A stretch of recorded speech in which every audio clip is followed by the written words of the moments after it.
pessoal, sejam muito bem-vindos a mais um episódio do podcast da IFMSA Brasil FAG, Quem Pode. Nessa temporada, a Voz e Especialidades, estamos recebendo um psiquiatra e um neurologista. O neurologista hoje aqui se chama Renato Endler Yashinsky, de 46 anos, médico graduado pela Universidade Gama Filho, no Rio de Janeiro, com residência em neurologia pelo Instituto de Neurologia de Curitiba, onde também realizou especialização em neurofisiologia, com ênfase em eletroneuromiografia. É membro titular da Academia Brasileira de Neurologia, da Sociedade Brasileira de Neurofisiologia Clínica e na Sociedade Brasileira de Cefaleia, além de integrar a International Headache Society e atua como professor na cadeira de Neurologia e coordenador do Ambulatório de Neurologia da FAG, além de atender na Clínica ProNeuro. Nosso outro convidado é o Dr. Matheus Xavier Provin, de 34 anos. Ele é formado pela Universidade Federal do Paraná e fez especialização em psiquiatria no Hospital de Clínicas de Porto Alegre. Hoje, ele atua no CAPS AD3 e na sua clínica particular. O doutor já participou de alguns programas da IFMSA e também de algumas ligas, ele auxiliou algumas ligas aqui na FAG. Bom, sempre ele mantém um olhar curioso e reflexivo sobre o ser humano. Apaixonado pela filosofia estoica, ele traz os ensinamentos tanto para a vida quanto para a prática médica. E compartilha tudo no seu Instagram, no newsletter Semanário Estoico e no e-book Ansiedade, Como Vencê-la? Nas horas livres, o doutor gosta de correr, jogar videogame e assistir um bom filme. Então, sejam bem-vindos, doutores. Eu que agradeço pelo convite. Muito obrigado. Vamos lá. Muito obrigado, Gabriele, Raíssa. É um prazer estar aqui.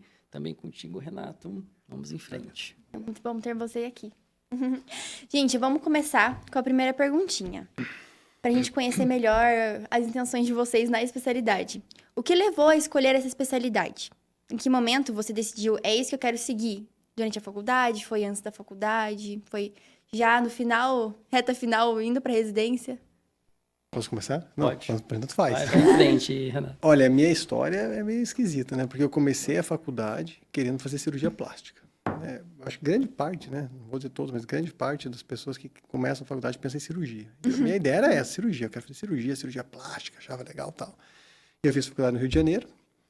E aí comecei a fazer plantão, lá no Rio de Janeiro eu estive muito baleado, tal, enfim, e eu gostava. E aí comecei a ver a vida do cirurgião. Daí eu falei, acho que não é para mim. Aí eu terminei a faculdade, eu falei, vou fazer cirurgia geral, né? Eu já não queria mais plástico, já pensava em uro. Mas na faculdade eu tive um professor chamado Sérgio Noviço, falecido até, de neurologia. E eu lembro assim da aula de neurologia dele, quando a gente foi examinar os pacientes, que a gente foi ver os reflexos, eu falei, caramba. Ele conseguia descobrir algo na cabeça pelo exame físico. Era essa a minha ideia como aluno, né? Falei, caramba, achei muito legal. Mas aquilo ficou guardado. E aí eu terminei a faculdade. E aí eu fui fazer prova para cirurgia geral, passei em São Paulo. Passei na entrevista em cirurgia geral e na Beneficência Portuguesa. Aí eu falei, fiquei pensando, essa vida não é para mim. Essa vida não é para mim. Aí desisti de cirurgia geral. Daí, nesse mesmo ano, eu fui para o Exército, logo de seguida, que me formei na metade do ano, né? Então, no final do ano, entrei no Exército. E no Exército, que eu achei muito bom, por sinal, aí eu decidi que ia fazer clínica. E essa, a questão da neuro ainda não estava formada na minha cabeça. Aí eu fui para Curitiba, que eu fazia o Exército numa cidade próxima, chamada Lapa. E aí fui para Curitiba e lá eu conheci um pessoal que tinha um serviço de neurologia, né, que é a doutora Jussara Cury. Não sei se já viram no Instagram o Caderno da Neuro. Depois dá uma olhadinha no Instagram, Caderno da Neuro. Ela é uma neurologista bem conhecida, que ela tem um livro que ela faz, que é um pocketzinho assim, de exame físico. Caderno da Neuro, você já viu? Eu acho que já vi falar. Ela é bem conhecida. E aí eu comecei a fazer estágio com ela, assim, depois de ter formado já. Porque eu estava no Exército, fui fazer medicina, trabalhar no posto de saúde e comecei nesse meio tempo depois que acabou o Exército, comecei a estudar para residência e comecei fazendo medicina no posto. E aí comecei a seguir ela. E aí gostei. Esse é o meu caminho, daí fiz a prova, passei e daí continuei. Desde então. Legal. Mas a minha ideia era cirurgia. Minha ideia no começo era cirurgia. Acho que isso quebra bastante também, porque o povo fala assim, se você quer neurologia, você tem que sempre saber que você quer neurologia. Não, isso não quebra um pouco também, né? Esse estereótipo. Eu acho ruim esse negócio quando você entra na faculdade focado só naquilo. Não quero fazer tal coisa, então só vou fazer liga de tal coisa, só vou me dedicar a tal coisa. Eu acho que isso você tira um pouco do aprendizado das outras matérias. Sim. Concordo, Renato. E é muito interessante escutar, porque temos vários pontos em comum aí na história. Eu também entrei querendo cirurgia, e foi justamente a vida do cirurgião. Nada contra, mas não era para mim a rotina em si de vida e de trabalho. Então, ficou pelo caminho. Mas a cirurgia plástica foi uma forte ali por muito tempo. Eu até brinco, porque eu fui com os amigos para o primeiro Congresso Mundial de Trauma no Rio de Janeiro. Isso está no currículo, quando a cirurgia estava bem forte. Fiz vários estágios, assim, voluntários em clínicas de cirurgia plástica em Curitiba. Mas, realmente, a rotina de vida acabou deixando pelo caminho a cirurgia. Eu fui migrando durante a faculdade cada vez mais para uma coisa clínica. Passei pela gastro, fui monitor de propedêutica. Então, a psiquiatria, a saúde mental, apareceram fortemente bem no final. Foi no 5º ano ali, no 5º para o 6º ano. E foram 3 eventos que foram cruciais na definição. Claro que hoje, olhando assim, em retrospectiva, resgatando lá vários interesses desde a adolescência, a psiquiatria sempre esteve ali. Desde interesses por outras áreas, como literatura, cinema, filosofia, que eu carrego comigo até hoje, que tem tudo a ver com a psiquiatria, até o ato em si de escuta, de atender e fazer isso com bastante calma, que é característico da psiquiatria, penso eu. Enfim, mas foram 3 eventos ali. Foi um congresso brasileiro de psiquiatria em Curitiba, com mesas discutindo psiquiatria e cinema, psiquiatria e literatura. Aquilo me ganhou de um jeito. Eu tive uma perda familiar bem significativa também. Eu fui entender isso muito tempo depois, que isso foi bem marcante e decisivo para a tomada de decisão.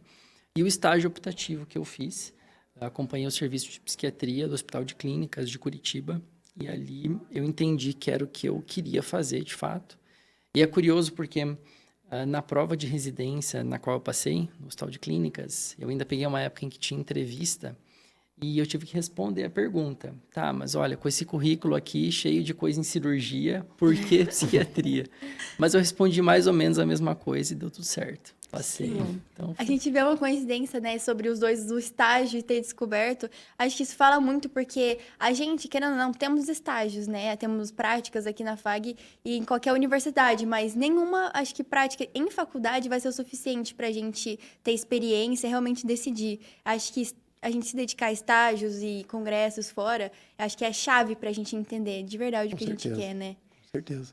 E agora você estava falando da psiquiatria, eu lembrei da minha psiquiatria na faculdade. Acho que eu desisti da psiquiatria. Minha professora chegou um dia assim, era um dia que ela ia mostrar um filme. Não sei se assistiu Hacking para um Sonho. Porque é um filme pesado pra caramba, porque tem a história, conta a história dos drogaditos ali, né? Acho que a partir daquele momento eu desisti da psiquiatria. Não dá, pra mim não dá. É curioso, porque esse tipo de experiência foi o que me fez decidir pela psiquiatria. Pois é, meu já afastou. Cada um tem uma vocação. Achei muito interessante essa questão de, por exemplo, já formou, já foi, trabalhou em outras áreas e depois entrou, né? Porque a gente pensa assim, nossa, eu não sei o que eu quero, preciso formar e ir para residência. Mas não é, tudo no seu tempo, a gente vai descobrindo. Eu acho que é o mesmo desespero quando tem um adolescente de 17, 18 anos querendo passar no vestibular rápido. Que a gente, quando tem nessa idade, a gente quer passar rápido. Mas olhando assim para trás, a gente vê que 2, 3 anos não muda nada. Não muda nada. A gente acha que muda. E aí a gente tem aquele desespero, não tem que sair, já tem que fazer residência. Claro, tem que fazer uma residência, né? Ainda mais agora, que cada vez mais está inchado, né? Sim. Mas, às vezes, esperar um pouco mais para fazer com calma e o que fazer certo, acho que é mais válido. E assim, Gabriele, você comentou, e até um outro ponto de contato, Renato, eu também servi ao Exército. Também?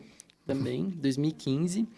E, assim, dei muita sorte, porque naquela época o Exército segurava a vaga da residência. Então, eu passei, segurou a vaga e foi uma experiência bem legal. Eu também achei que aprendi bastante coisa. E ter essa vivência da medicina geral antes da residência. Claro que a gente vai falar da nossa história e vai favorecer a nossa história, a nossa trajetória, porque tem que fazer sentido para nós, a nossa narrativa. Sim. Então, tem esse viés, mas foi bem interessante. E assim, fui para psiquiatria, mas naquele ano, além do Exército, trabalhei no SAMU aqui em Cascavel e fiz de tudo um pouco na emergência. Até curso de transporte aeromédico e transporte com helicóptero aqui deu para fazer. Não, mas é legal. O Exército foi bem É legal ter essas proveitoso. vivências, assim, né? Que é saindo da sua área para você conhecer também, né? E ter essas experiências, No Exército, você serviu aqui em Cascavel mesmo, Aqui. no posto ali, né? Ali no Interessante. 33º Batalhão. Ali é infantaria. Ixi, motorizada. infantaria. O meu foi Belog, o meu foi mais logística, então foi mais tranquilo. O meu era bem tranquilo. Nossa, o meu era bem tranquilo, eu adorava. Só não fiquei mais, porque eu ia ser mais um ano mais moderno, né? Porque é mais antigo, mais moderno. Eu ficar devendo, não, é muita bucha, muita... Não dá. É verdade. Mas então, seguindo com as nossas perguntas, mudar um pouquinho, a gente gostaria de saber quais são as áreas que você vê hoje dentro da especialidade de vocês que, assim, não que sejam principais, mas que vocês considerem talvez principal, por exemplo, ou é ali numa clínica particular, por exemplo, ou ali no CAPS. Que tipo de situação que os senhores entenderam? A Encontram? vertente. Isso.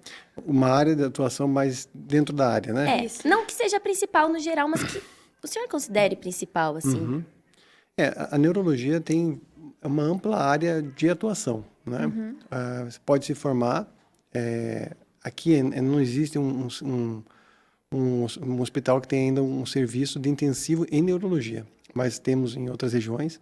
Você pode fazer neurofisiologia, que é o meu caso, né? Você pode fazer eletroneuromiografia, polissonografia, pode fazer eletroencefalograma, videoeletroencefalograma, pode fazer a parte hemodinâmica, né? Que seria a parte vascular, de fazer arteriografia, até mesmo fazer tratamento, né? Como angioplastia, trombectomia, que mais dá para fazer na área da...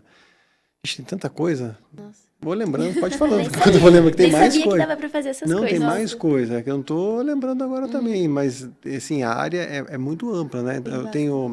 Tem 2 alunos que foram da FAG, que hoje estão no Canadá, que foram alunos nossos, que foram estagiários nossos, estão no Canadá fazendo a parte vascular, né? Que é o Gabriel Mantovani e o Rodrigo, esqueci o sobrenome dele. Então tem uma ampla área assim, de atuação. Aí você pode, não, mas eu quero me aperfeiçoar em Parkinson. Você pode fazer distúrbio do movimento. Cefaleia, você pode fazer só cefaleia. Então, aí você pode se aprofundar naquela área específica ainda, né? Sim. Tem uma ampla área. Pode toxina botulínica, botox, estava esquecendo, também pode fazer. Então, tem bastante coisa. A psiquiatria tem algumas bem tradicionais.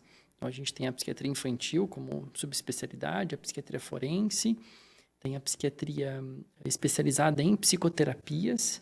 Aí hoje temos também a psicogeriatria, então a psiquiatria voltada para atendimento à terceira idade, pessoas idosas. A psiquiatria intervencionista tem crescido bastante. Tem alguns lugares que oferecem uma especialização voltada para a dependência química. Então, é uma área com menos caminhos, eu diria, pelo menos formais, assim, de estudo com R4, por exemplo. Não é muito comum, até onde eu entendo, se especializar tanto num sentido, assim, de atender transtornos do humor apenas, ou apenas transtornos de ansiedade. Acho que isso, na trajetória de muitos profissionais, acontece, ainda mais quando há um vínculo institucional com a universidade, mas aí, através da pesquisa, principalmente. Então, por exemplo, fica especialista em transtorno bipolar a partir de um direcionamento com mestrado, com doutorado, pós-doutorado. Então, talvez tenha essa diferença. Mas eu sou bem categórico, assim. Eu acho que num caminho de especialização, às vezes um movimento contrário de resgatar as raízes, assim, da medicina até, de escuta, de uma boa consulta, de uma boa anamnese, acho que sempre vão ter espaço. Acho que nunca vai ser demais a gente estudar isso. E, querendo ou não, a psiquiatria ainda carece muito dessas intervenções ultra específicas. Na verdade, temos muitas, mas talvez as evidências não sejam tão boas. Tem muitas evidências saindo, muita coisa na vanguarda, mas ainda é uma especialidade que precisa sempre olhar para a base, assim, de maneira bem, bem sólida. Não só ela, claro, mas eu preciso deixar essa mensagem aqui, porque é nisso que eu acredito. Mas numa cidade como Cascavel, assim, que é uma cidade, não é pequena, médio porte, né? Conseguiria fazer uma sub-área, tipo um psiquiatra que atenda só a ansiedade? Existe isso em outros locais? Eu não sabia, não sei. É uma pergunta, eu não sabia. Eu acredito que não. Um tá. consultório nesse nível, assim, de especialização. Aí, talvez em grandes centros, por exemplo, eu lembro de professores que eu tive na residência, que talvez tenham os consultórios muito povoados pelas suas áreas de pesquisa ou de estudo. Acho que isso, talvez, na infância, na adolescência, é algo comum com TDAH, por exemplo, ou com transtorno do espectro autista. Mas na psiquiatria adulta, invariavelmente, o consultório fica um pouco mais misto, assim, um pouco mais equilibrado, E predomina bastante depressão e ansiedade. Aí talvez se você tem uma pesquisa muito voltada, por exemplo, para a esquizofrenia, só que de novo, num grande centro, aí pode ser que o teu consultório fique bem. Em Cascavel, eu acredito que mais não tem espaço, espaço. né? Que nem para mim, se há pouco tempo um colega queria vir de Curitiba para cá para fazer só esclerose múltipla. Olha, pode vir, mas vai ser difícil, porque não tem tantos casos diferentes de Curitiba, né? Sim. Tem isso também a população que abrange, né? É uma cidade que não é pequenininha, mas é pequena em relação a grandes centros, né? Mas e também psiquiatria, eu acho que é algo bem escasso aqui em Cascavel. Não tem muitos psiquiatras também, né? Sim, Mas sim, aumentou ainda bastante, né? Aumentou bastante, Uhum. mas não na mesma proporção da demanda. Mas assim, por exemplo, acho que a psiquiatria infantil e a forense, eu acho que tem hoje em Cascavel mercado para um trabalho muito focado. Então, essa psiquiatria que lida com a demanda judicial, que é bastante alta, então acho que daria, assim, para trabalhar só com psiquiatria forense ou em grande parte do consultório, da agenda. E a psiquiatria infantil, eu acho que naturalmente, se você conseguir oferecer isso como subespecialidade, eu acho que também preencheria bastante o consultório em virtude da carência. Mas até foi um dos motivos pelos quais eu não quis fazer uma subespecialidade, sabendo que eu voltaria para cá. Eu fiquei com muito receio de ter o consultório tomado por aquilo e deixar de fazer o restante, que é a psiquiatria geral, que é muito interessante, de ter pessoas diferentes o tempo inteiro no consultório. Vou fazer uma pergunta, aproveitando. E eletroconvulsoterapia? Aqui tem algum lugar? Faz ainda? Não, aqui, faz. E aqui tem algum lugar que faz? Não, e assim, é um tema polêmico esse, por conta da carga histórica envolvida, mas tem evidência muito sólida, historicamente muito presente, assim. Então, é um tratamento muito útil em várias situações, principalmente nas mais graves. Os grandes centros de psiquiatria do país têm eletroconvulsoterapia. Se você pega o hospital psiquiátrico da USP, tem Unicamp, Unifesp, Hospital de Clínicas de Porto Alegre, oferecia também. Então, a gente passava lá nesse estágio, digamos assim. Eu acho que teria demanda para Cascavel, teria demanda para a cidade, demanda clínica para a cidade, para a região. Eu só acho desafiador bancar isso profissionalmente, até porque você precisa de uma retaguarda hospitalar ou, no mínimo, de um centro cirúrgico ambulatorial. Então, teria que ter essa retaguarda. Eu acho que é algo que agregaria muito para a prática clínica da região, mas um tanto quanto polêmico. No serviço que eu trabalhava, tinha um psiquiatra que fazia, lá havia umas eletroconvulsoterapia. Legal. Mas antes que você terminar, você falou ali foi da toxina botulínica do Botox, você falou assim, nossa, neuro também faz. Não é pra estética não, viu? A gente ficou meio assim. É pra enxaqueca, né? Que tem critérios para enxaqueca e para distonia, espasticidade, né? Paciente sequelado, aí tem indicação. Interessante. A minha avó, antes de falecer, ela fez um tratamento com toxina botulínica. Para espasticidade, alguma coisa? Para espasticidade na região da face. Ela tinha um olho... Espasmo facial? Isso. Também aí tem indicação. Ô, doutor, você já ouviu falar do neurofeedback? Então, neurofeedback na verdade, acho que pode falar melhor que ele, neurofeedback, eu acho, porque neurofeedback é uma medida de tratamento psicológico, né? Sim. Eu não sei, mas é o fundamento. Eu ia perguntar se você tinha alguma opinião sobre isso. Não, mas quando você lê a literatura, né? Quando você vê na literatura, tem muitos casos para até tratamento de enxaqueca com neurofeedback. Sim, então, porque tem até tratamento, por exemplo, para TDAH. Também. Para aumento de QI também tem, coisas assim. Aí eu fiquei assim... Porque tá sendo muito falado agora. E aí eu fiquei assim, será que isso realmente funciona? É realmente real isso? Não, mas os artigos Porque teve falam a relatos favor. também até de pessoas que acabou dando errado, né? Que é milímetros, né? Por exemplo, esportistas, né? Que acabaram perdendo a habilidade de correr ou de jogar. Mas enfim, só uma curiosidade aleatória. Eu queria saber o que você mais gostam na área de vocês e o que vocês acham mais desafiador. O que eu mais gosto?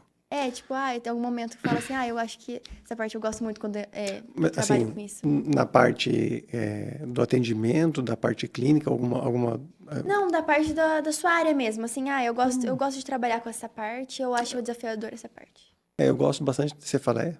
Eu gosto bastante de cefaleia. Acho que a parte que eu mais gosto é cefaleia. Esclerose múltipla também gosto. E acho muito desafiador as doenças neuromusculares. Desafiador e frustrante. Porque você não tem, né, tratamento. Sim. Na maioria das doenças não tem tratamento. Chega lá um paciente com polineuropatia, né? Quando é uma polineuropatia lá, crônica, por exemplo. Se investiga, não acha nada. E aí, putz, o que eu vou fazer? Olha, vamos ter que só tratar os sintomas. Agora, cefaleia, esclerose múltipla é uma beleza, né? Tem um monte de medicamento novo saindo. Então, é o que mais tem na neurologia. Então, acho que seriam as duas áreas que eu mais gosto, assim. Agora, quando chega uma doença neuromuscular, assim, que sabe que não vai ter muita coisa para fazer, é desafiador. Mas é legal o diagnóstico. Chegar num diagnóstico, assim, o paciente rodou, você, não, você tem tal coisa, miastenia grave que ninguém achou. Aí é legal. Mas, tipo, miastenia grave é uma área boa de tratar, né? Não sei. Eu gosto de tudo, na verdade. É difícil. Sim. Mas o que eu mais gosto, com certeza, é cefaleia. Isso é com certeza. A cadeira, né? É o que eu mais gosto. Olha, é difícil falar de uma área, assim, ou de um transtorno, de uma doença que eu mais goste de atender, ou de diagnosticar, de tratar. Agora você vai ter que falar, eu falei. Só uma introdução aqui. Acho que o que eu mais gosto da minha área é a confiança que as pessoas têm ao nos contar da vida delas, assim. Eu me surpreendo até hoje, ainda hoje, com um paciente que na primeira consulta revela alguma coisa e me diz assim, olha, você é a primeira pessoa para quem eu estou contando isso. Então, esse nível de confiança me assombra e me fascina. E isso está presente em qualquer transtorno, digamos assim. Esse diagnóstico vem depois dessa escuta toda. Mas eu acho que talvez o que é mais comum mesmo no consultório, então quadros de depressão e de ansiedade, acaba sendo aquilo que a gente lida mais rotineiramente, então fica um pouco mais confortável, são condições mais próximas da gente também, porque todos temos tristeza e ansiedade. Claro que não é a mesma coisa que depressão e transtorno de ansiedade, mas se você pensa em termos de espectro, você consegue empatizar mais facilmente por aquele sofrimento. É muito difícil, às vezes, você escutar um paciente descrevendo para ti uma experiência com uma alucinação auditiva. Você consegue entender cognitivamente, mas a gente não teve essa vivência. Então, o nível de empatia é diferente. Então, com quadros mais próximos fica mais fácil.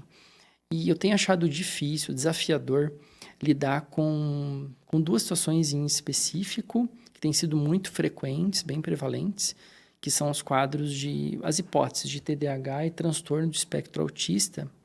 Por quê? Por conta da pressão social, de certa maneira, que está direcionada para esses diagnósticos. Então, não é incomum pessoas chegarem no consultório já convencidas que tem aquele diagnóstico, aquela condição. Então, você seria só o meio pelo qual ela confirma aquilo e recebe o tratamento que ela já indicou para si mesma. Lidar com isso é bem difícil, faz parte do trabalho.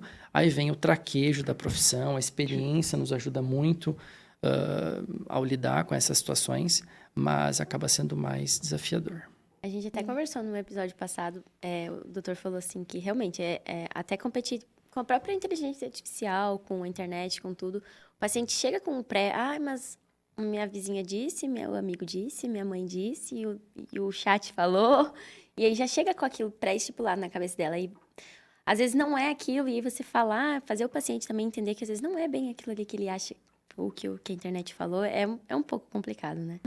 Mas até, Gabriele, nesse ponto, assim, é uma coisa que eu entendi, e assim, funcionou para mim, enquanto postura até profissional, não sei o que o Renato acha, mas eu entendi que não é meu trabalho convencer a pessoa a respeito do que eu penso em termos diagnósticos do que ela apresentou para mim.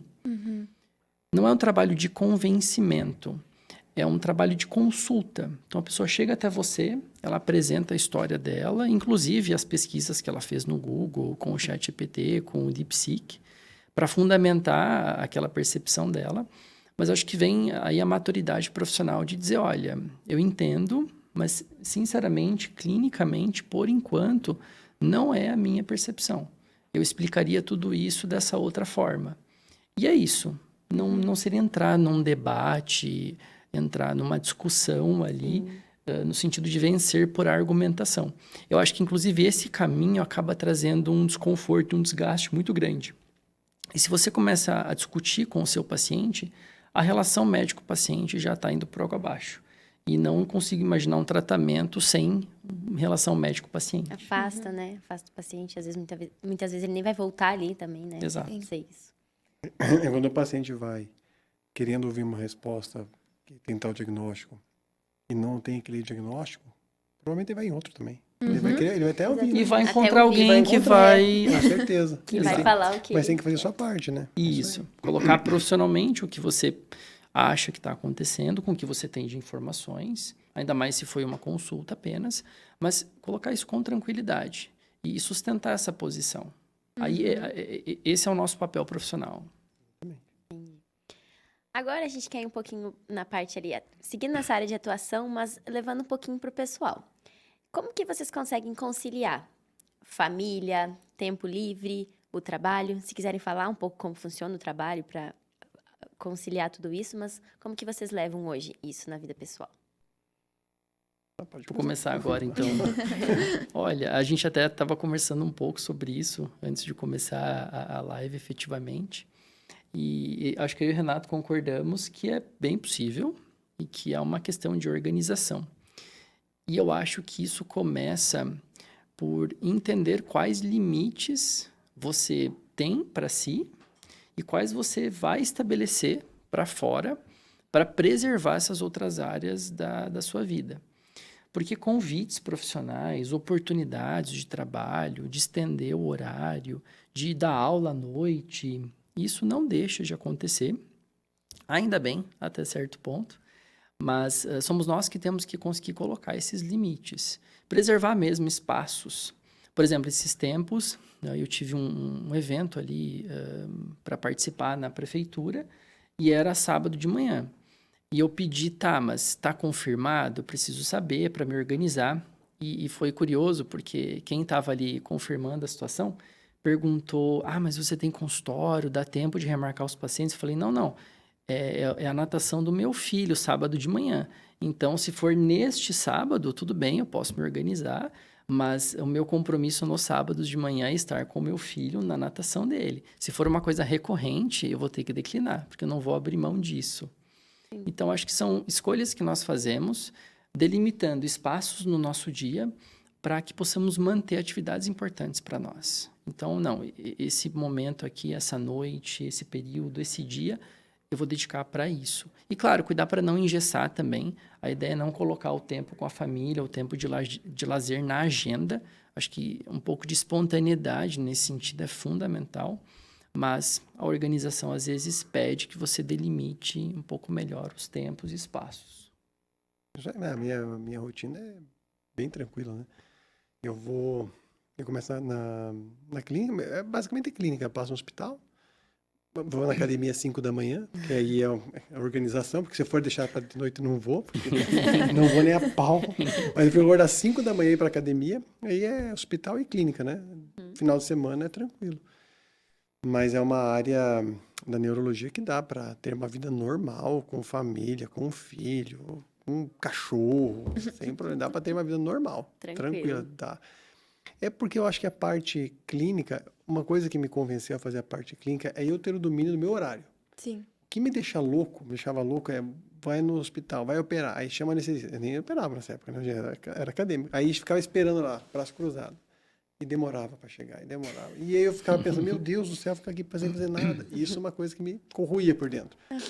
Então, foi um dos motivos que eu deixei de fazer a cirurgia por causa disso. Então, o controle do horário, então, isso é uma coisa que eu gosto bastante. Sim. Acho que ele está tentando te convencer a não fazer cirurgia. Mas realmente, a parte da cirurgia, você não tem. Muitas vezes você precisa ser acionado. Você está ali o que vai acontecer, né? É um pouquinho mais Sim. Eu acho que eu tenho também essa teoria, que eu não fiz internato ainda, né? Nem cheguei lá, mas eu tenho a teoria de que, assim, no começo da sua profissão, você realmente não vai ter horário. Muito fixo, mas ao longo você vai conseguindo definir aquilo que você vai querer dar um enfoque. Eu vou atender na minha clínica e eu vou Sim. trazer pra cirurgia. Aí claro, eu vou ter que passar a visita, se acontecer alguma coisa eu tenho que ir lá. Mas eu acho que não, eu acho que talvez via regra, né? Vou contar quando eu cheguei aqui. Eu cheguei aqui em 2012, né? Acho que foi 2012. Cheguei aqui em 2012, eu atendia 1, 2, 3 pacientes no dia. Falei, meu Deus do céu, vou voltar para Curitiba, né? Porque tinha me chamado para ficar no hospital lá. Falei, vou voltar para Curitiba, o que eu estou fazendo aqui? Mas aí o Bandeira falava, não, calma, o negócio vai melhorar. É sim, o começo. Hoje, sim, não consigo parar. Se eu quiser trabalhar, estava trabalhando. Então, você tem que se organizar. Porque, que nem o Matheus comentou, você pode ficar trabalhando até tarde, pode ficar dando aula até tarde. Então, você pode se afundar mesmo. E assim, acho que entender algumas coisas que você considera importantes para si a longo prazo. Por exemplo, demorei um pouco, mas não muito tempo, para entender que várias coisas para além do trabalho da medicina e da psiquiatria eram e são muito importantes para mim. Então, ler, escrever e fazer atividade física são coisas inegociáveis para mim. Então, isso tem um tempo definido no meu dia. E se não tem, eu crio tempo, porque isso precisa acontecer. Às vezes, sacrificando o trabalho, em alguma medida. Então, porque são coisas que eu quero levar comigo a longo prazo. Então, ter essa clareza eu acho que é bem importante. Dinheiro não compra tudo, né? Exato. Interessante. Final de semana, por exemplo, eu não trabalho. Quer dizer, hoje eu estou começando a trabalhar. Mas eu deixo porque eu gosto de pedalar. Então aí é o que ele comentou, eu tiro meu tempo para isso. Porque senão a gente fica doido. Com Exato. certeza. Porque senão vai passando, Tudo você tem não que ser fez um levado em exercício, não lê um livro, quando vê... Não, ainda que assim, eu acho que quando a gente pensa na profissão também, que eu acho que é algo que pesa. Eu já conversei com outros doutores, que foi uma curiosidade que eu tinha, que eu achei que quem fazia cirurgia não podia atender em clínica. Mas eu entendi que quando você forma em medicina, você é médico, você pode atender como clínica, né? Se tiver uma especialização. Na verdade, você vai ter que atender, né? Não, sim. Como clínico para ter paciente para É operar. que, por exemplo, assim, não, com certeza. É que, por exemplo, com um sistema digestório, né, na cirurgia, sim. eu podia atender como gastro, era a minha dúvida, sabe? Entendi. Mas eu entendi, porque assim, eu pensei a longo prazo, eu falei, não, agora como jovem, eu vou ter toda a disposição possível pra poder estar lá e tal, atender na hora, sem ser a hora definida. Mas conforme for o tempo passando, for envelhecendo, eu vou querer algo mais, começar a diminuir um pouco mais, Eu já tô né? nessa fase. Eu já tô aí. O Matheus é novo, eu não, já tô nessa fase. E eu ia comentar que vale uma ressalva, porque acho que eu e o Renato, principalmente pelo tempo já de carreira, a gente comentou um pouco antes de começar também, ele tem 20 anos de formato. 21 já. Eu fiz 10 anos, então é confortável para a gente falar já de uma trajetória percorrida e de tempo para ter pensado e feito essas escolhas. Mas eu lembro claramente que na residência eu tive períodos em que várias partes que eu elenquei aqui como importantes para mim ficaram de lado. E ficaram de lado conscientemente. Não que eu fiquei confortável com aquilo, mas aquilo precisou acontecer. E eu trago a residência porque é uma experiência muito densa e concentrada. E acho que por isso até ela é tão valiosa na formação profissional. Mas é importante entender que dependendo da escolha, tudo bem se algumas partes ficarem de lado, desde que seja por um tempo limitado.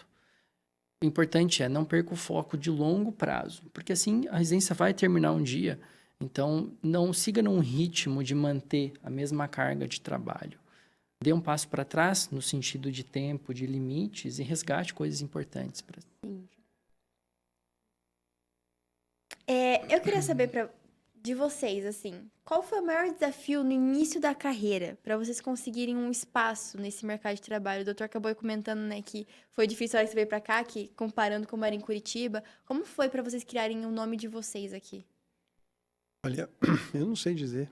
Na verdade, eu não sei, porque eu vim para cá, eu não conhecia nada, zero. Eu nem conhecia Cascavel direito. Passei uma vez, fui para Foz do Iguaçu, não conhecia nada daqui. E aí eu vim porque o marido da amiga da minha esposa, que é o Pedro Pércio, o doutor Pedro Pércio, vocês conhecem o ortopedista? Uhum. Aí ele falou para minha esposa, tem um pessoal lá, um grupo de neuro que é um neurologista. Falei, bora, né? Ia casar e vir para cá, então vamos. E aí conheci o Dr. Antônio Carlos e o Dr. Bandeira nesse dia e vim para cá, sem conhecer nada. E aí eu acho que o maior desafio foi a cidade. Nossa, eu cheguei aqui em Curitiba, você sabe, né? Tem tudo em Curitiba, né? Aí vim para cá, e imagine aqui há 12, 13 anos, né? Até 14 anos, na verdade. Há 14 anos, não tinha praticamente quase nada, poucos restaurantes, né? E aí eu falei, nossa, o que eu tô fazendo aqui? Eu atendia 2, 3 pacientes para voltar. Eu não aguentava, porque não tinha.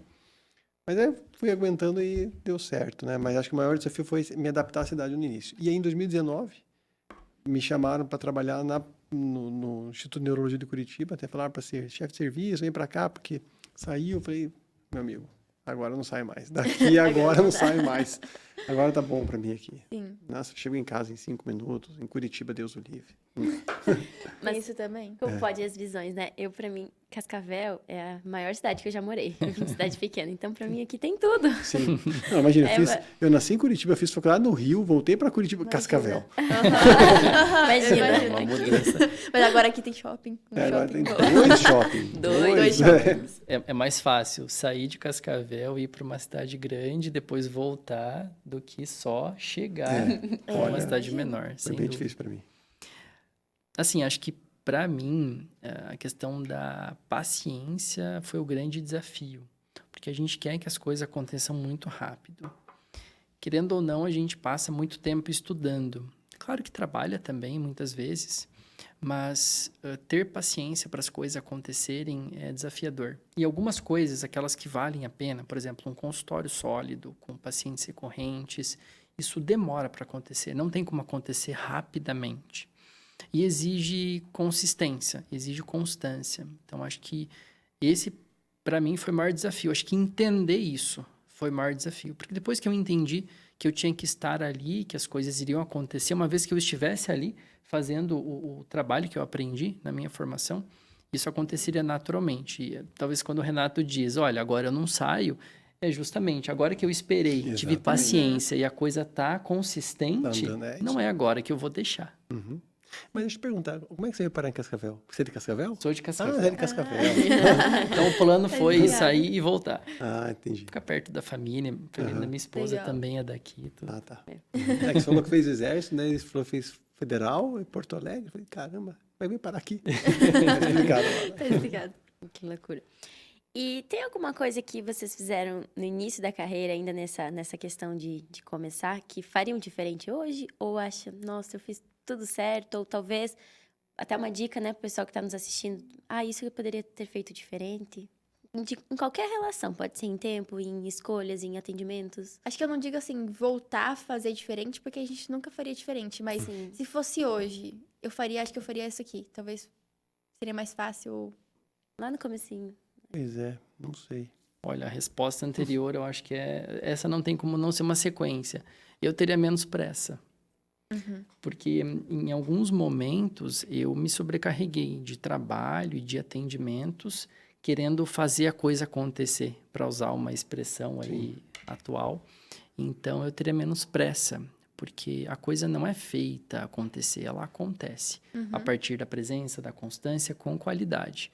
E se você sacrifica a qualidade em favor da pressa, talvez você atrasa essa solidez que você tanto quer. Solidez no sentido de nome, de reconhecimento, de consultório com agenda cheia, Sim. de oportunidades, por exemplo, estar numa faculdade, enfim.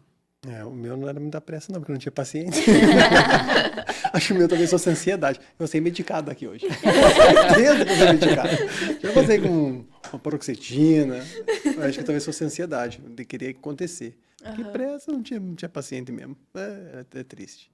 Mas no começo eu acho que não mudaria nada. Não vejo que eu mudaria assim. Talvez se eu fosse fazer outra área hoje, talvez eu faria outra área. Talvez eu fizesse, porque eu gosto muito de esporte. Faria medicina do esporte hoje. Nossa, que Interessante. legal. Legal. Mas sim, naquela época não tinha muito, né? Sim. Agora eu faria talvez isso. Porque é meio ligado também, acho legal. Muito interessante. Gente, eu queria saber algo que, pra gente como estudante, é algo que importa bastante, porque a gente também não tem uma matéria que fala sobre isso, então a gente tá perguntando pras áreas pra gente ter esse melhor conhecimento.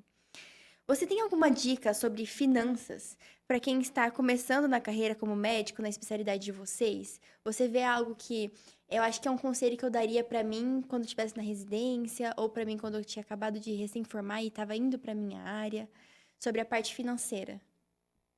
Eu não tenho dica para mim nem hoje. Quer dizer, no passado. Assim, para ajudar um pouco, vocês podem relacionar isso um pouco com a questão do mercado de trabalho da área de vocês hoje. Exato. Por exemplo, como que está o mercado? Cada um trabalha, né? Tem a clínica, tem o CAPS, tem a clínica.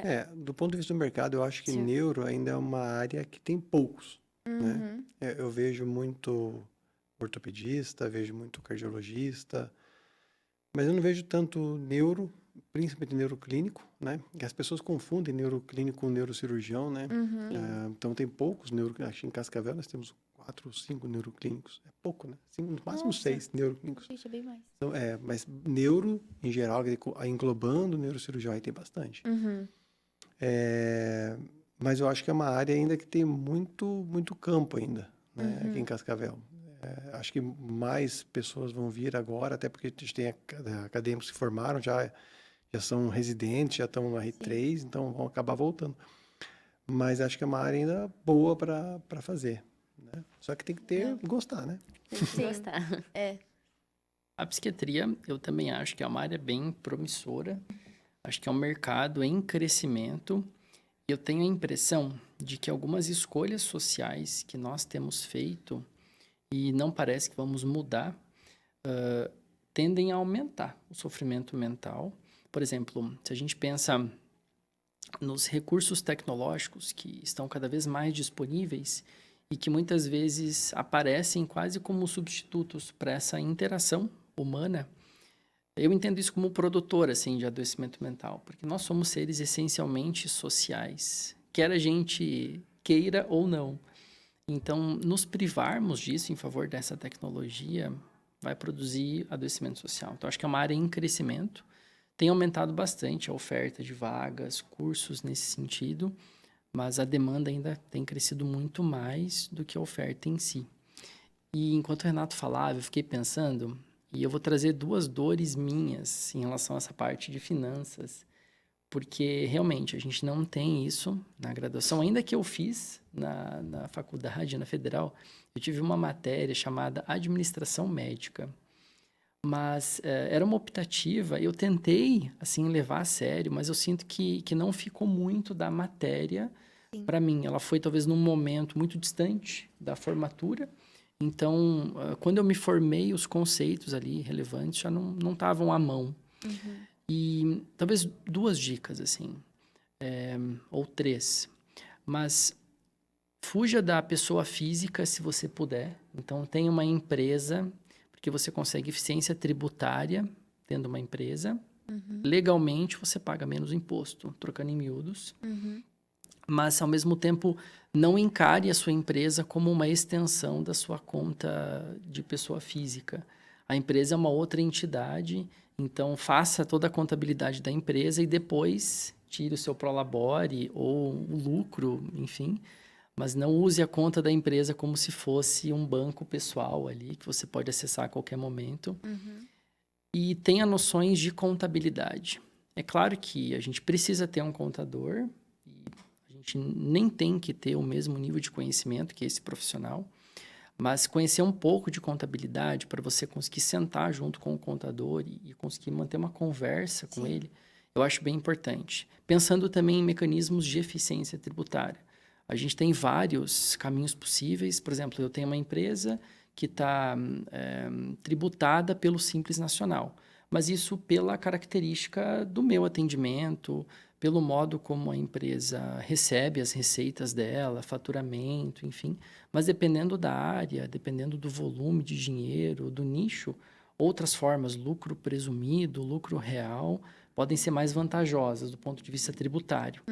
Então é isso, é conhecer um pouco para que você possa conversar com o teu contador e minimamente estruturar a melhor forma de pagamento mesmo de impostos. Sim. Porque nem sempre a gente consegue ganhar mais, mas se a gente conseguir pagar menos, de novo, legalmente, é sempre vantajoso. Eu acho essa parte muito interessante também, porque a gente já perguntou para outros doutores, vários deram várias respostas diferentes, né? Como teve uns que falaram sobre, quando a gente se forma, a gente quer usar o primeiro salário, quer começar a gastar, e aí você não está preparado, porque você está com um salário aqui, depois você vem para o mercado de trabalho e fala, cadê os pacientes? Ou coisa do tipo, então, sobre guardar também. Uns falaram também sobre essa parte de investir, né? Porque, por exemplo, vai chegar na aposentadoria e você vai querer começar a diminuir. E aí você fala assim, e aí, o dinheiro foi indo embora. E eu não tenho um lugar onde eu deixei meu dinheiro que vai render para mim de volta, né?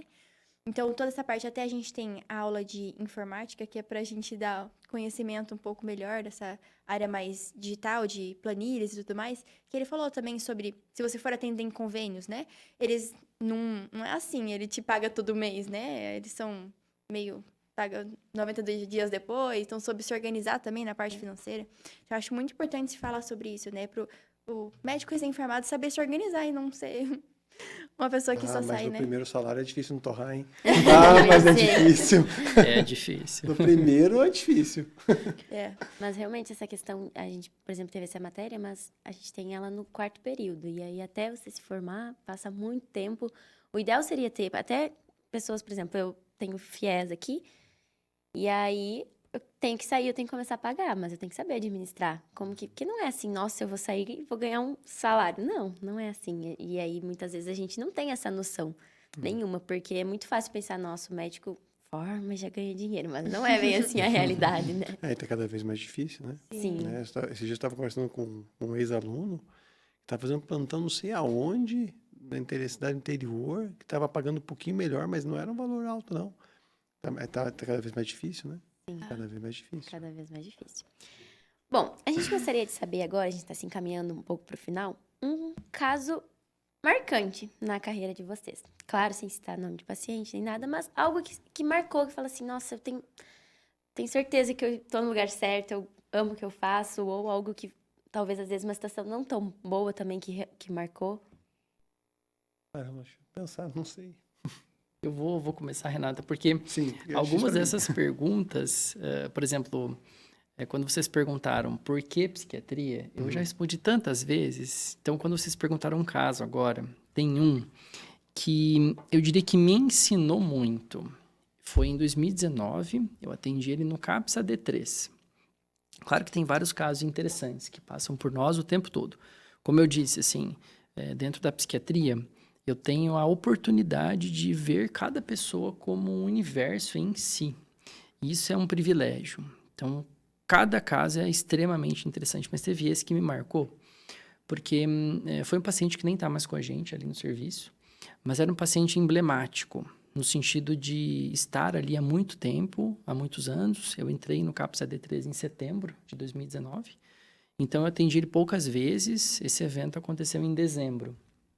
E qual foi o ponto? Assim, um paciente com muitas recaídas, muitas idas e vindas, um alcoolista grave. E muitas tentativas, várias internações anteriores, e assim, poucas semanas ou poucos dias de abstinência. Durante vários anos, poucos intervalos de períodos em abstinência. Geralmente nessas internações, estão chegando a poucos meses no máximo. E ele ficou um bom tempo desaparecido, assim, sem comparecer ao serviço. A gente começa a pensar, será que está internado? Será que está recaído? Será que se mudou? Será que está numa comunidade terapêutica, que às vezes tem períodos mais prolongados de permanência? E ele voltou. Era bem no intervalo ali entre o Natal e o Ano Novo, salvo engano. Então, ele voltou para a consulta e ele voltou muito bem. E ele sentou e me parecia muito bem. E conversando com ele, assim, ele trouxe que ele fazia 6 meses já abstinente. Um marco, assim, incrível para ele. Talvez o maior tempo de abstinência, e não tendo abstinência como referência, mas para ele, assim, tendo feito muito bem. E aquilo me deixou muito intrigado pela história dele, e eu perguntei, tá, mas como? Não era um paciente que estava frequentando, não tinha uma história de uma internação recente, e eis que ele contou que ele teve um irmão, que era o irmão mais velho, muitos anos mais velho que ele, coisa de 10, 15 anos, assim, que ele não via fazia 20 anos já. E esse irmão, que morava no norte, veio para a região, veio para a cidade fazer uma visita, então se reencontraram. E no evento ali de família, esse paciente acabou ficando bastante alcoolizado. E naquela situação ali, no dia seguinte, esse irmão, então, mais velho, que estava afastado fazia 20 anos, chamou esse paciente para conversar e deu uma bronca ali, digamos, teve uma conversa como se fosse pai. E claro que depois a gente entende toda a dinâmica de uma relação pautada ali por uma influência paterna, sendo um irmão tão mais velho. Mas foi a partir dessa presença, dessa figura paterna, digamos, que esse paciente, sozinho, entre aspas, mas sem tratamento medicamentoso, sem ter passado por uma internação, conseguiu sustentar esse tempo todo de abstinência. Isso em meio a dezenas de internações e tentativas de intervenção. Então, quando eu escutei aquilo me deixou muito pensativo, assim, porque eu só refleti quão pouco, de fato, nós, profissionais, controlamos na vida dos nossos pacientes. E muitas vezes aquilo de que eles mais precisam não é o que nós podemos oferecer. Então, foi algo muito válido, assim, para que eu conseguisse entender e dimensionar, até certo ponto, a minha impotência frente a algumas situações. E, claro, continuar ali disponível, o serviço continuava disponível, continua disponível, mas entender que outros caminhos, às vezes, são muito mais necessários ou importantes do que uma intervenção direta. Então, acho que foi uma lição de humildade, de certa maneira. Assim. O doutor acha que... Desculpa. O doutor acha que essa situação, por exemplo, aconteceu realmente por causa da figura paterna que aquilo representou, ou porque ele deu uma chamada de atenção de, assim, confrontou ele realmente, algo que talvez um doutor, às vezes, né, por respeito ao paciente, fala mais tranquilo, para o paciente não, né, não se assustar, mas que talvez alguns precisam de uma chamada de atenção mais confrontosa. Será que seria por isso ou realmente seria mais pela parte de... lembra o meu pai, por causa da idade e tudo mais? É uma hipótese essa, claro. Pode ser uma leitura superficial até. Não tive tempo suficiente ali para entender toda a dimensão do que aconteceu. Mas até essa postura mais confrontativa, a gente de fato espera de um pai. Então, seja por isso ou pela representação só do irmão, acho que as duas coisas se confundem até certo ponto. Então... Assim, ficou essa hipótese, porque foi muito marcante. Legal. Parando para pensar, estava pensando aqui num caso de uma paciente, lembro bem certinho. Na verdade, eu nem fiz o diagnóstico dessa paciente. Essa paciente, ela chegou com um quadro de fraqueza. Ela tinha um quadro de fraqueza, uma paciente de uns 40 e poucos anos na época. E ela tinha uma fraqueza que me lembrava muito miastenia. E ela falava que essa fraqueza dela tinha ido vários médicos e falavam que era o quê? Ansiedade. Né? Porque eu falo na aula, tu não acha que é tudo ansiedade, eu nunca vi um troço desse. Mas que era um problema psicológico dela. Daí eu falei, não, mas pelo que você está me descrevendo, não é uma ansiedade que você tem. Filma para mim quando estiver fraca, pede pro seu marido filmar. E aí o marido dela filmou, ela levou a filmagem dela um dia, no sofá, não conseguia levantar do sofá. Eu falei, caramba, é provável uma miastenia grave. Aí a gente fez... Usamos anticorpo, fizemos eletromiografia, fibra única e nada de positivo. E eu comecei a tratar ela como imunossupressor. E eu falei com a minha preceptora da residência, falei, olha, tem um caso aqui que está difícil, vai ter que pedir biópsia, né? E o problema da biópsia grande é a patologia, né? O patologista. Daí ela falou, encaminha para cá que eu vou dar uma olhada. Encaminhei para lá, foi feita uma biópsia e realmente ela tinha uma miopatia, bem, bem diferente. Agora eu não lembro o nome da miopatia. E aí passou um tempo, ela voltou. Ela voltou comigo, daí eu falei, o nome dela, qual eu falei aqui agora, Ângela, também não vai ter problema. E ela falou assim para mim, eu queria te agradecer por não ter desistido de mim, porque vários eu fui desistindo de mim. Você foi o único que acreditou até o fim que eu tinha alguma doença. Sim. Nesse ponto, não fui eu que fiz o diagnóstico, mas eu fiquei contente até pelo reconhecimento, porque às vezes os pacientes reconhecem, né? Eles não... O paciente, ele muitas vezes não agradece, né? A grande maioria das vezes. Então, são poucos que agradecem. E essa eu fiquei bem, bem contente. É interessante, porque ela poderia ter sido tratada como... Mais uma pessoa tratar ela como ansiedade. Exatamente. Mandar embora e... Exatamente. Uma pessoa que tem um olhar diferente, que pede... Nem que não seja o senhor mesmo, mas pede para outro. Me ajuda a investigar, vamos atrás. Você muda a vida, né, daquela pessoa. Exatamente. E principalmente na neuro, né? Tem que ter a humildade que caso difícil é caso difícil. né? Então, às vezes tem que pedir socorro para alguém, não adianta, não, eu sei tudo. Ninguém sabe tudo, e quando um caso é difícil para todo mundo, né? Exatamente. Então tem que ter a humildade de saber que você não sabe tudo. Exatamente. Eu acho que é sobre isso, às vezes, é sobre não negligenciar a queixa do paciente, né? Exatamente. Porque teve, no podcast da semana passada veio uma GO aqui, né? E ela falou sobre como ela conseguiu, ela diagnosticou uma PTT. E todo mundo falava assim, da onde? Isso aqui não vai ser uma PTT, não. Quão raro é? E não sei o que. Ela falou assim, não, eu tenho certeza. Isso tá me mostrando. E aí começou a fazer teste e tal, e descobriu o que era. E aí ela falou assim, e aí a menina até hoje, depois de anos, vem e agradece. Ela, nossa, muito, eu venho agradecer você de novo por Que me validou a ajudar. queixa dela, né? Exatamente. Foi atrás. E eu acho que é muito sobre isso, às vezes, porque a gente vê muito também negligenciando sintomas e falando assim, não, é ansiedade, ou não, deve ser nada, não sei o quê. E às vezes acaba deixando e isso acaba agravando também, né? E é isso, gente. Eu queria encerrar aqui e pedir pra vocês, se algum aluno quiser seguir na área de vocês, qual uma dica que vocês dariam pra eles? A dica que eu dou? Pode falar pra aquela câmera ali. A dica que eu dou, se você quer né, neuroclínica, não neurocirurgia, né? Neuroclínica. Primeiro, vai ter que gostar de estudar, não tem jeito, né? Gostar de estudar, acho que para qualquer coisa vai ter que gostar de estudar. Tem que ter paciência, né? Aguentar a residência para qualquer área.